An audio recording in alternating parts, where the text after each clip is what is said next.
আৰু এয়া আমি ফাইনেলি পালোহি টুংটাও ৰিজৰ্ট, যিখন ৰিজৰ্ট বহুত বেছি ফেমাছ, লগতে বহুত বেছি ধুনীয়া। মানে একেবাৰে আনএক্সপেক্টেড আছিলে, ধুনীয়া বুলি শুনিছিলোঁ কিন্তু ইমানো বেছি ধুনীয়া বুলি গম পোৱা নাছিলোঁ। মোৰ সদায় এনেকুৱা জেগাবোৰে ভাল লাগে, মানে নদী, পাহাৰ, গছ গছনি, এনেকুৱা নেচাৰেল বিউটি, মানে এনেকুৱা জেগাবোৰত থাকিবলৈ মানে মোৰ বহুত ইচ্ছা। আৰু আজি মানে আহিবলৈ পাই মানে বহুত বেছি এক্সাইটেড হৈ গৈছোঁ, ইমানেই ধুনীয়া নহয় জেগাডোখৰ।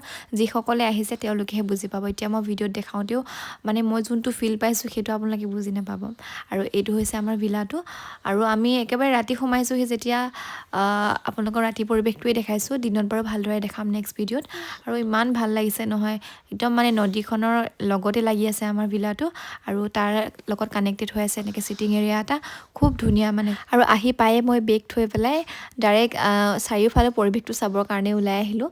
আৰু মই ভাবিছিলোঁ ৰুম ট'ৰ দিম বুলি, কিন্তু আমি ইমানেই বেছি লাগেজ আনিছোঁ মানে ৰুমটো গোটেই বেগেই ভৰি পৰিছে। আৰু তেনেকৈ মানে দেখিলেই মই সোমাই আহোঁতে অলৰেডি গোটেই বেগ চেগ ফেলি আছে, সেইকাৰণে ইমান ভালকৈ দেখাই নিদিলোঁ। আমাৰ ৰুমটো খুব ধুনীয়া আছিলে, মানে দুখন বিচনা আছিলে, মানে দুটা ফেমিলি থাকিব পৰাকৈ। আমি দুটা ফেমিলি ভিলাটোত আছিলোঁ, আৰু কটেজত আছিলে দুটা ফেমিলি, সেইখিনি বাৰু মই দিনৰ ভাগত দেখাম।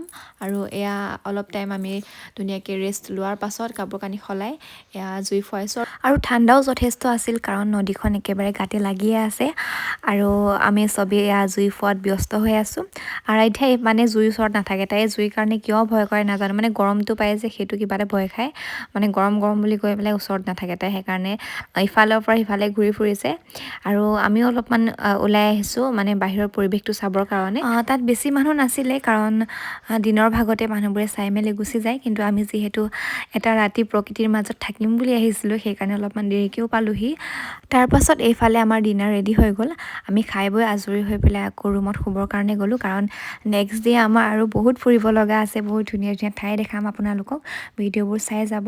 আৰু এয়া আমি ৰুমত আহিলোঁ ধুনীয়াকৈ শুবৰ কাৰণে। মই যে অলপমান আগতে আহিলোঁ, কাৰণ ছোৱালীয়ে অলপমান আমনি কৰিলে। বাকী দিনৰ ভাগত ঠাইখিনি কিমান বেছি ধুনীয়া লাগে নেক্সট ভিডিঅ'ত দেখাম, ভিডিঅ'বোৰ চাই থাকিব।